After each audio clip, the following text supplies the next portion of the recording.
ঘরগুলোতে পাড়া মহল্লাগুলোতে অনেক সুন্দরভাবে সংস্কৃতি চর্চা হতো। এখনও হয়, এখন আবার শুরু হয়েছে। তবে আমি সেই দিনগুলোকে খুব মিস করি, যখন নাকি ঘরের মায়েরা মেয়েরা সবাই একসাথে বর্ষবরণটাকে উদযাপন করতেন।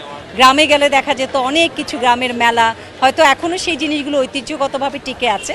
তবে যখন থেকে এই চারুকলায় এই প্রোগ্রাম এবং এখানে বর্ষবরণ, তারপরে আমাদের সকালে যেটা শুরু হয় ছায়ানটের যেটা, হ্যাঁ উদীচীর প্রোগ্রাম, ছায়ানটের যে প্রোগ্রামগুলো ছিল, গানের প্রোগ্রামটা, আমরা কিন্তু সেই সব প্রথম থেকেই সেটার সাথে ছিলাম এবং আছি।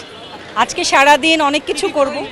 কি কি করার ইচ্ছে আছে? হ্যাঁ অবশ্যই দই চিড়া খাবার ইচ্ছে আছে, একটা সিনেমা দেখার ইচ্ছে আছে। বাংলা সিনেমা আমরা প্রতিবারই আমরা একটা করে বাংলা সিনেমা দেখি। একসাথে হয়ে আমরা বিকেল বেলাটা বাংলা সিনেমা দেখি, একটা ছবি, বাংলা ছবির সাথে আমরা পরিচিত হতে চাই, বাংলা ছবিটাকে আমরা সমৃদ্ধ করতে চাই। হ্যাঁ, অনেকে নাক সিটকায় যে বাংলা ছবি ভালো হয় না।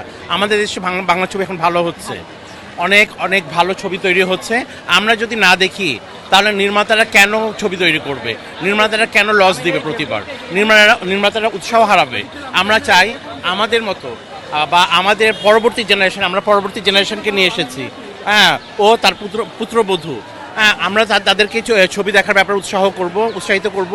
আমরা বাংলা সংস্কৃতিটাকে সমৃদ্ধ করার চেষ্টা করব। অসাধারণ, অসাধারণ। আসলে সেই সংস্কৃতিটা আসলে সবার মধ্যেই আছে, কোথায় নেই বলুন? আমরা কথা বলছিলাম যে আমার গ্রামের কৃষক কিষানি সবাই কিন্তু কাজ করতে করতে, ধান ভাতে ভাতে গান গেয়ে সংস্কৃতি নিয়ে আনন্দ নিয়েই কিন্তু কাজ করে। সংস্কৃতি থেকে আমাদের শেকড়কে আপনি আলাদা করতে পারবেন না, তাই জোর করে কাউকে চাপিয়ে দিলেই কিন্তু হবে না। এবারে খুব ভালো লেগেছে সবাইকে নিয়েই, আমরা কেউ কারো কিন্তু শত্রু না, সবাই সবার বন্ধু হয়ে একসাথেই চলার চেষ্টা করি।